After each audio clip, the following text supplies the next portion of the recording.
Good morning, नमस्कार, जोहार सबको। आज हम लोग बाल विकास में पढ़ेंगे जीन पियाजे, कोहलबर्ग और बैंगटस्की का सिद्धांत, जो जे टेट के लिए या सी टेट के लिए बहुत इंपॉर्टेंट है। झारखंड शिक्षक पात्रता परीक्षा में 20 नंबर के बाल विकास एवं शिक्षा शास्त्र से प्रश्न पूछे जाएंगे।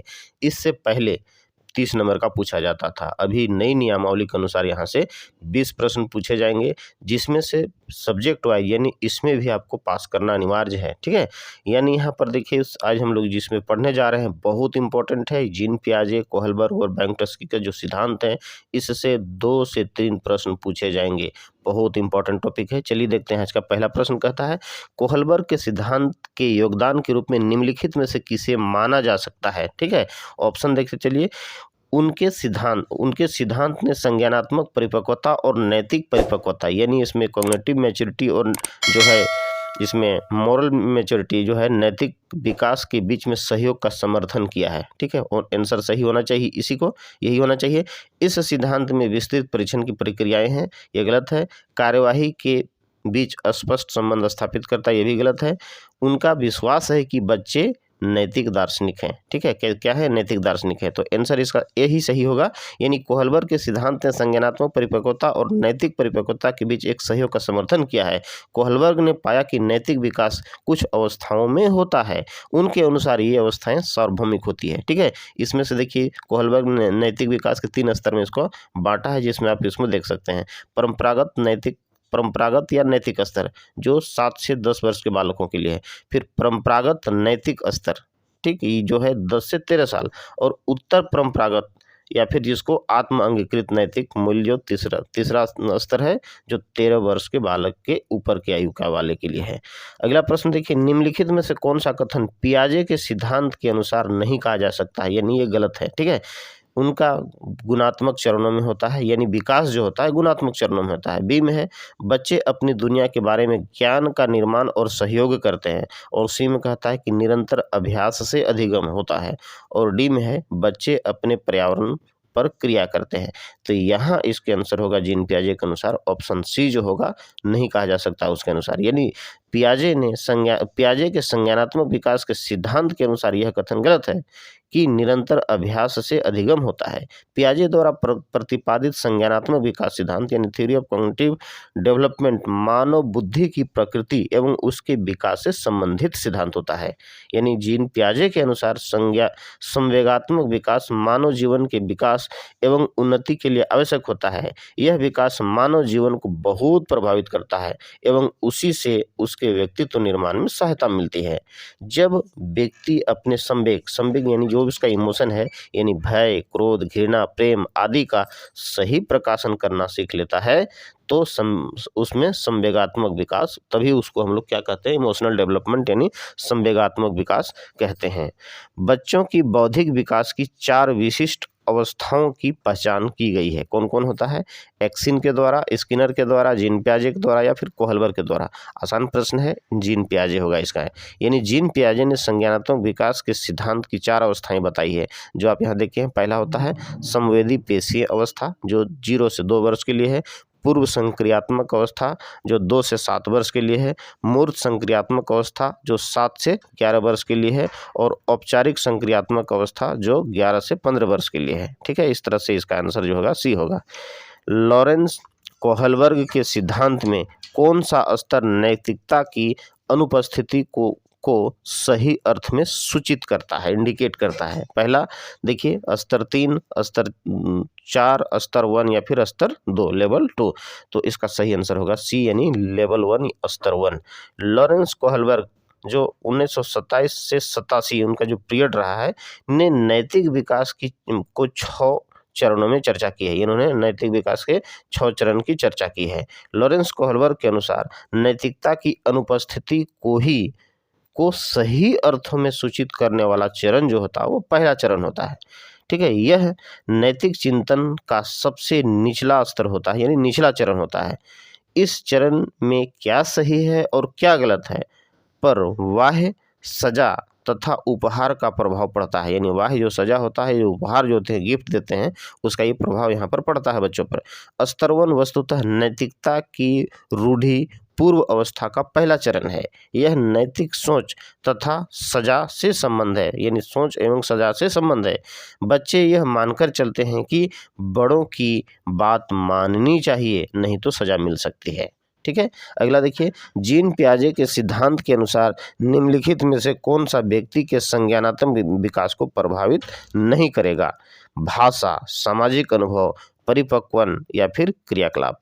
तो इसका आंसर होगा सामाजिक अनुभव। जीन पियाजे के संज्ञानात्मक विकास के अनुसार सामाजिक अनुभव वाला व्यक्ति संज्ञानात्मक विकास को प्रभावित नहीं करता है। संज्ञानात्मक विकास से तात्पर्य चिंतन में गुणात्मक परिवर्तन से है, यानी संज्ञानात्मक विकास का जो तात्पर्य है, मीनिंग है, चिंतन में गुणात्मक परिवर्तन।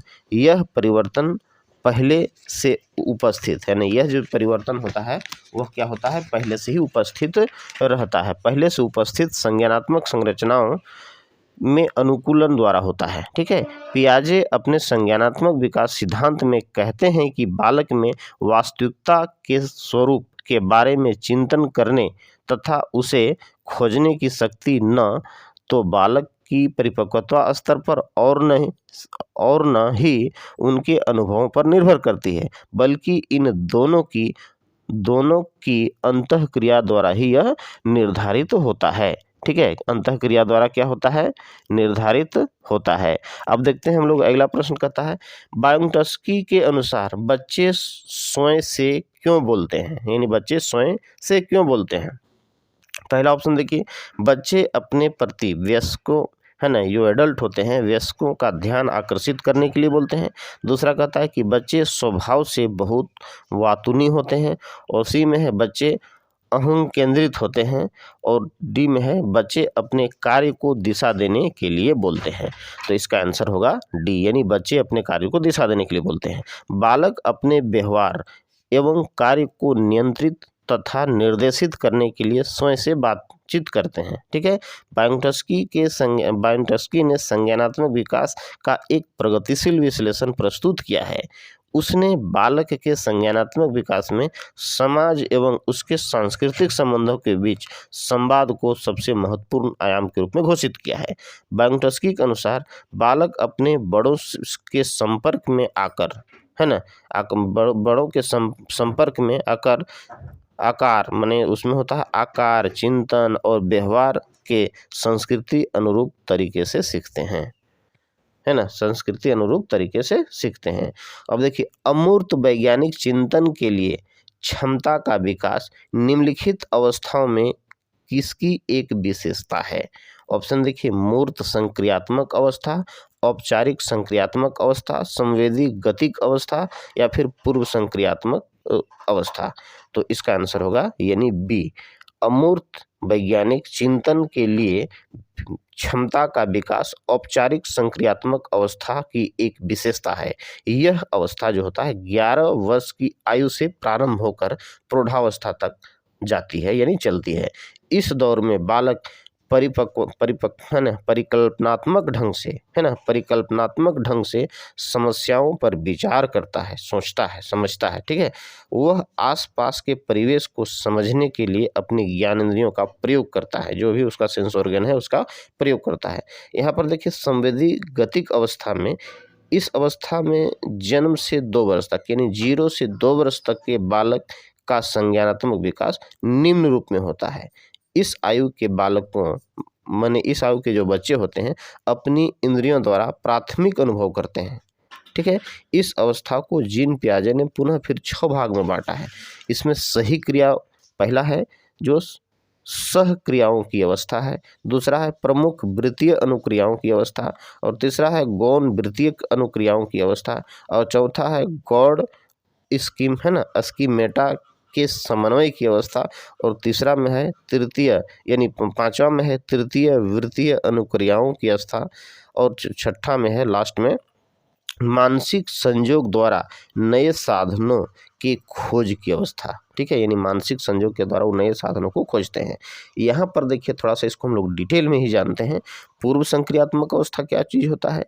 पियाजे ने संज्ञानात्मक विकास की दृष्टि से 2 से 7 वर्ष की अवस्था को, यानी 2 से 7 वर्ष की जो अवस्था है उसे 2 उप अवस्थाओं में बांटा है, जिसको पूर्व संक्रियात्मक अवस्था कहता है।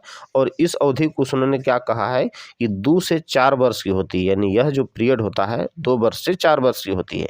इस अवस्था में बच्चे अपने इधर उधर की वस्तुओं, प्राणियों व शब्दों में समन्वय स्थापित करने लगता है। ठीक है, ये यानी 2 से 4 वर्ष की जो बालक होता है यह अपने इधर उधर की वस्तुओं, प्राणियों और शब्दों के साथ क्या होता है, वो संबंध स्थापित करने लगता है।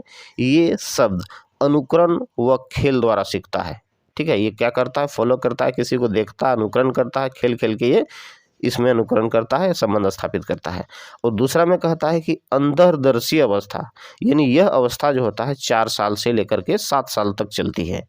ठीक है, यानी इस अवस्था में बालक भाषा सीखने लगता है, यानी भाषा को बोलने लगता है, चिंतन एवं तर्क भी करता है, परंतु उनके तर्क चिंतन में कोई क्रमबद्धता नहीं होती, यानी सिस्टमेटिक ढंग से नहीं होता है। ठीक है, और उसकी अस्थायी नहीं होता है, बदल भी सकता है। 6 वर्ष की आयु पूरी करते करते बालकों की मूर्त प्रत्ययों के साथ अमूर्त प्रत्ययों का भी निर्माण होने लगता है। ठीक है, एकदम डिटेल में चलेंगे। उसके बाद आगे देखिए मूर्त संक्रियात्मक अवस्था, यह जो होता है जीन पियाजे ने इसको 7 से लेकर 11 वर्ष की आयु को मूर्त संक्रियात्मक अवस्था कहा है। और इस अवस्था में बच्चे अधिक व्यवहारिक एवं यथार्थवादी होते हैं। ठीक है, पहले से क्या होते हैं, अधिक व्यवहारिक होते हैं और यथार्थवादी होते हैं। बच्चे में तर्क एवं समस्या समाधान की क्षमता का विकास भी होता है, यानी तर्क वितर्क भी करते हैं, छोटे छोटे समस्या यानी जो गलती करते हैं तो उससे बचने का उपाय भी ढूंढने लगता है, यानी समस्या जो आया उसका समाधान भी सीख लेता है। ठीक है, बच्चे मूर्त समस्याओं का समाधान ढूंढने लगते हैं, परंतु अमूर्त समस्याओं को ये नहीं समझ पाते हैं अभी। ठीक है, बच्चे वस्तुओं को उनके गुणों के आधार पर, यानी वस्तु है उसका क्या गुण है उसके आधार पर, गुण के आधार पर क्रमबद्ध एवं वर्गीकृत करने लगते हैं। ठीक है, उसको क्रमबद्ध भी रखते हैं और वर्गीकृत करने लगते हैं। इस अवस्था में बच्चों के चिंतन की क्रम, यहाँ पर लेकिन यहाँ चिंतन की जो होता है ना, थिंकिंग की, चिंतन की क्रमबद्धता अभी भी नहीं होती है। अगला इंपॉर्टेंट क्वेश्चन देखिए, कहता है एक बच्चा तर्क प्रस्तुत करता है, आप यह मेरे लिए करें और मैं वह आपके लिए करूंगा। यह बच्चा कोहलबर्ग के नैतिक तर्कना के किस अवस्था के अंतर्गत आएगा? बहुत इंपॉर्टेंट है। कहते ऑप्शन देखिए, अच्छा लड़का है ना, अच्छा लड़का अच्छे लड़की अभिमुखीकरण, या सामाजिक अनुबंध अभिमुखीकरण, या सहायक उद्देश्य अभिमुखीकरण, दंड और आज्ञा पालन अभिमुखीकरण। तो इसका आंसर होगा सामाजिक अनुबंध अभिमुखीकरण।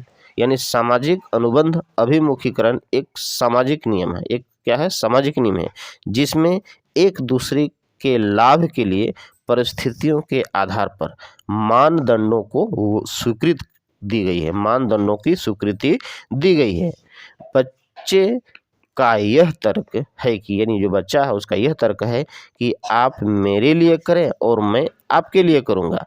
कोहलबर्ग की नैतिक तर्कना के उच्च परंपरागत नैतिक स्तर के अंतर्गत यह आता है। ठीक है, अगला क्वेश्चन देखिए, कहता है कि निम्नलिखित कथनों में से कौन सा बायोंटस्की के द्वारा प्रस्तावित विकास तथा अधिगम के संबंध सर्वश्रेष्ठ रूप से प्रस्तुत करता है? ठीक है, यहाँ पर देखिए, विकास अधिगम से स्वाधीन है, विकास प्रक्रिया अधिगम प्रक्रिया से पीछे रह जाती है, विकास अधिगम का समानार्थक है, अधिगम एवं विकास समानांतर प्रक्रियाएं होती है। ठीक है, तो यहाँ देखिए बायोंटस्की अपने सिद्धांत में इस बात की व्याख्या करते हैं कि विकास प्रक्रिया अधिगम प्रक्रिया से पीछे रह जाती है।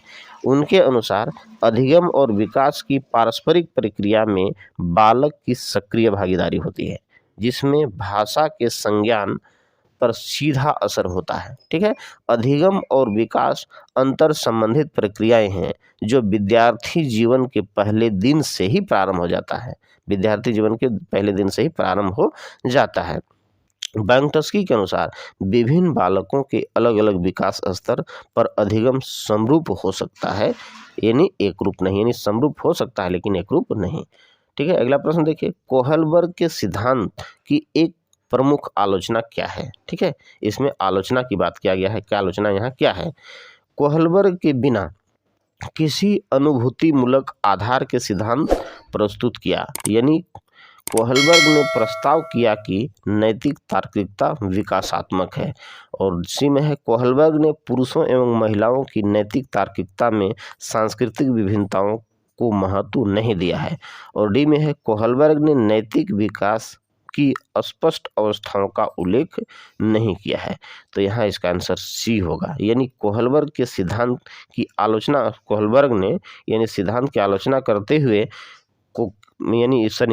कोहलबर्ग के सिद्धांत की आलोचना करते हुए कैरोल गिलिगन ने माना है कि उनका सिद्धांत लिंग भेद पर आधारित है। क्या है? लिंग भेद पर आधारित है तथा उसमें पुरुषों एवं महिलाओं की नैतिक तार्किकता में सांस्कृतिक भिन्नता को स्थान नहीं दिया गया है। ठीक है। गिलिगन के अनुसार कोहलबर्ग ने नैतिक सिद्धांतों में देखभाल के दृष्टिकोण को शामिल नहीं किया है। यहाँ देखभाल का जो दृष्टिकोण है उसको शामिल नहीं किया है। पियाजे की तरह कोहलबर्ग ने भी पाया कि नैतिक विकास कुछ चरणों में होता है। क्या होता है? कुछ चरणों में होता है। ये सभी चरण सार्वभौमिक होते हैं। ठीक है। अगला क्वेश्चन देखिए, कहता है कि बैंक्टस्की तथा पियाजे के परिप्रेक्ष्यों में एक प्रमुख भिन्नता है। यानी कौन अलग है, कौन भिन्न है। ठीक है। व्यवहारवादी सिद्धांतों की उनकी आलोचना। और बी में है बच्चों को एक पालन पोषण का परिवेश उपलब्ध कराने की भूमिका। और सी में है भाषा एवं चिंतन के बारे में उनका दृष्टिकोण। और डी में है ज्ञान के सक्रिय निर्माताओं के रूप में बच्चों की संकल्पना। तो इसका आंसर सी होगा। यानी बैंक्टस्की तथा पियाजे के सिद्धांतों में भाषा तथा चिंतन के बारे में उनके दृष्टिकोणों में अत्यधिक भिन्नता दिखती है। बैंक्टस्की ने संज्ञानात्मक विकास को सामाजिक सांस्कृतिक परिवेश में घटित होने वाली प्रवृत्ति माना है तथा भाषा को इसी परिप्रेक्ष्य में विकसित होने को सतत प्रक्रिया माना है। पियाजे ने भाषा तथा चिंतन के विकास को अमूर्त बताया है। अगला क्वेश्चन देखिए, पियाजे अनुमोदन करते हैं कि पूर्व संक्रियात्मक बच्चे यदि रखने में असमर्थ होते हैं। यानी पियाजे अनुमोदन करते हैं कि पूर्व संक्रियात्मक बच्चे याद रखने में असमर्थ होते हैं, लेकिन कारकों में से किसको इन्होंने इस असमर्थता के लिए जिम्मेवार बताया है यानी ठहराया है। ठीक है। तो यहाँ पर देखिए, परिकल्पित निगमनात्मक तार्किकता की अयोग्यता, या बी में है व्यक्तिगत कल्पित तथा विचार की अनुक्रमणीयता यानी पलट न सके, है ना। अनुक्रमणीयता मतलब बच्चे पलट न सके। उच्च स्तर की अमूर्त तार्किकता की कमी। तो इसका यहाँ आंसर होगा यानी सी, पलट न सके। यानी पियाजे के संज्ञानात्मक विकास की द्वितीय अवस्था पूर्व संक्रियात्मक अवस्था है, जिसमें 2 से 7 वर्ष की अवस्था के बच्चे आते हैं। इस अवस्था में बच्चे खेल तथा अनुकरण द्वारा सीखते हैं। पियाजे के अनुसार बच्चे की अनुकरणीयता के कारण बच्चे इस अवस्था में पूर्व में घटित यानी जो भी पूर्व में घटना हुआ, जो भी पूर्व में घटित बातों को क्रमबद्धता में याद नहीं रख पाते हैं। इस अवस्था में बच्चे कार्य और कारण के संबंध में अनजान होते हैं। यानी कौन सा कार्य करना है या इसका क्या कारण है उसमें अनजान रहते हैं। मानसिक रूप से परिपक्व नहीं हो पाने के कारण समस्या समाधान के दौरान समस्याओं के केवल एक पक्ष को ही जान पाते हैं। ठीक है। समस्या के केवल एक पक्ष को ही जान पाते हैं। यानी बच्चा कभी लड़ता है, गलती करता है तो सीधा उसको तकलीफ होता है, अपनी बात को ही रखता है, है ना। अपने गलत भी करेगा तो उसको नहीं ध्यान रखता, यानी एक ही पक्ष को ही रख पाता है। पियाजे के सिद्धांत के अनुसार, अगला प्रश्न है, पियाजे के सिद्धांत के अनुसार बच्चे निम्न में से किसके द्वारा सीखते हैं। ठीक है। ऑप्शन देखिए, सही प्रकार से ध्यान लगाकर जानकारी को याद करना। और बी में है समाज के आर्थिक योग्य सदस्यों के द्वारा उपलब्ध कराए गए सहयोग के आधार पर। और तीसरा में है अनुकूलन की प्रक्रियाएं। और चौथा में है उपयुक्त पुरस्कार दिए जाने पर अपने व्यवहार में परिवर्तन करना। तो यहाँ इसका आंसर सी होगा। यानी जीन पियाजे के संज्ञानात्मक विकास के सिद्धांत के अनुसार शिक्षकों को बच्चों के अधिगम को प्रभावी बनाने के लिए अनुकूलन एवं खेल की प्रक्रिया को महत्व देना महत्वपूर्ण होता है। ठीक है, इस सिद्धांत के आधार पर कहा गया है कि शिक्षक तथा अभिभावक बच्चों के तर्क शक्ति तथा विचार शक्ति को पहचान सकते हैं, तर्क शक्ति और विचार शक्ति को पहचान सकते हैं। उन्हें बच्चों के लिए प्रेरणादायक माहौल बनाना चाहिए, है ना, माहौल का निर्माण करना चाहिए। बच्चा स्वयं और पर्यावरण से अंतःक्रिया के माध्यम से सीखने में सफल होता है। ठीक है, और देखिए वांगटस्की के अनुसार समीपस्थ विकास के कौन से क्षेत्र हो सकते हैं। ऑप्शन देखिए, अध्यापिका के द्वारा दिए गए सहयोग के सीमा निर्धारण करना, बच्चों के द्वारा स्वतंत्र रूप से किए जा सकने वाले तथा सहायता के साथ करने वाले कार्य के बीच अंतर, और सी में है बच्चों के अपना सामर्थ्य प्राप्त करने के लिए उपलब्ध कराए गए सहयोग की मात्रा एवं प्रकृति, और डी में है बच्ची अपने आप क्या कर सकती है, इसका आकलन नहीं किया जा सकता है। तो यहाँ इसका आंसर जो होगा यानी समीपस्थ विकास के जो क्षेत्र हो सकते हैं बी होगा, यानी समीपस्थ विकास के क्षेत्र को महत्व बच्चों के द्वारा स्वतंत्र रूप से किए जाने वाले कार्यों तथा माता पिता के सहयोग की सीमा की मात्रा एवं प्रकृति को समझने में निहित होती है। वांगटस्की के अनुसार संज्ञानात्मक विकास एक अंतर्व्यक्तित्व सामाजिक परिस्थिति से उत्पन्न होता है। इस परिस्थिति में बालक के वास्तविक विकास के स्तर से आगे संभाव्य विकास के स्तर तक ले जाने का प्रयास किया जाता है। इन दोनों स्तरों के अंतर को वांगटस्की ने समीपस्थ विकास का क्षेत्र नाम दिया है। ठीक है, इस तरह से हम लोग चलते हैं अगला प्रश्न में। तो अगला प्रश्न यहाँ देखिए कहता है क्या कि वांगटस्की के सिद्धांत में विकास के निम्नलिखित में से कौन से पहलू की उपेक्षा होती है। पहला देखिए सांस्कृतिक, जैविक, भाषाई और सामाजिक। तो इसका आंसर होगा बी यानी जैविक। वांगटस्की ने जैविक प्रवृत्तियों की उपेक्षा की है। क्या की है? उपेक्षा की है। जीन पियाजे तथा वांगटस्की के सिद्धांत में यही अंतर है ना। पियाजे ने बालक के जैविक विकास को अधिक महत्व दिया है। क्या किया है? अधिक महत्व दिया है। जबकि वांगटस्की ने संज्ञानात्मक विकास के सिद्धांत एवं भाषा और चिंतन को अधिक बल दिया है। इस अध्ययन में ऐतिहासिक, सांस्कृतिक तथा सामाजिक कारकों के प्रभाव का वर्णन है। वांगटस्की के अनुसार भाषा समाज द्वारा दिया गया महत्वपूर्ण उपकरण है। भाषा क्या है? समाज द्वारा दिया गया महत्वपूर्ण उपकरण है जो बालक के विकास में विशिष्ट भूमिका निभाते हैं। अगला प्रश्न देखिए, निम्नलिखित में कौन सा वांगटस्की के सामाजिक सांस्कृतिक सिद्धांत पर आधारित है। ऑप्शन पहला सक्रिय अनुकूलन, पारस्परिक शिक्षण, संस्कृति निरपेक्ष संज्ञानात्मक विकास और अंतःदृष्टिपूर्ण अधिगम। तो इसका आंसर बी होगा, यानी वांगटस्की के सामाजिक सांस्कृतिक सिद्धांत पारस्परिक शिक्षण पर आधारित है। उन्होंने संज्ञानात्मक विकास में सामाजिक अंतःक्रिया पर अधिक बल दिया है और कहा है कि समुदाय का सीखने में बहुत महत्व है। उनके अनुसार बालक में सामाजिक तथ्यों को सीखने की प्रक्रिया विकास के पहले ही आरंभ हो जाती है। व्यक्तिगत विकास को भी सामाजिक विकास के बिना नहीं समझा जा सकता है। व्यक्ति की उच्च मानसिक प्रक्रिया की उत्पत्ति भी सामाजिक प्रक्रिया से होती है, यानी व्यक्ति की उच्च मानसिक जो प्रक्रिया की जो उत्पत्ति होती है वो कहाँ से होती है? सामाजिक प्रक्रिया से ही होती है। वांगटस्की का सामाजिक दृष्टिकोण संज्ञानात्मक विकास का एक प्रगतिशील विश्लेषण प्रस्तुत करता है।